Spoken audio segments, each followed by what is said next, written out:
မြမပြည်တပေါင်းတရားမင်းရွှေပေလောငါးပါးအနန္တဂုဏ်ကုဏဥရှအင်ဇလီ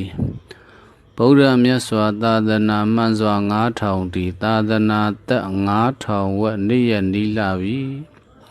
ဗုဒ္ဓရာဇာမင်းဆက်ကြာမကြာပေါ်တော်မူ3နှစ်စိလျင်တို့သခင်ဘယင်ဖြစ်တော်မူဤအတွင်းမှာလူတကာ5ပါးသီလတီသီလ5ပါးပြည့်သူများတရားပယ်လိမ့်မည်သီလ5ပါးထိန်းသူများတရားကယ်လိမ့်မည်သစ္စာတရားထိန်းသူများဖျားကယ်လိမ့်မည်ကောဏနွားသာစားသူများတရားပယ်လိမ့်မည်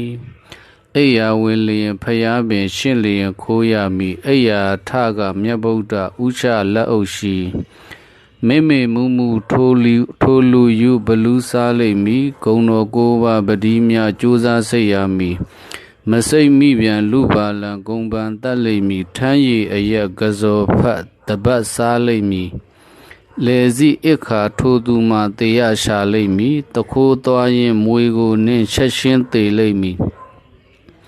လိန်လေလှဲ့ပြပြောသူများထင်ရှားသေးလိမ့်မည်ကကြီး3တန်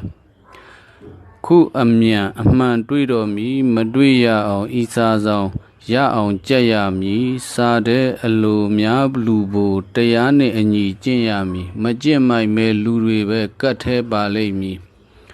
မပါရအောင်ဤစားဆောင်လူပေါင်းလွှဲလိုက်သည်တိုင်းပြည်တော်ကြီးလွတ်လူနိခကြီးကောင်းတော်မူဇဗုဒီပနိမိတ်တဒိဋ္ဌရှုသင့်ပြီ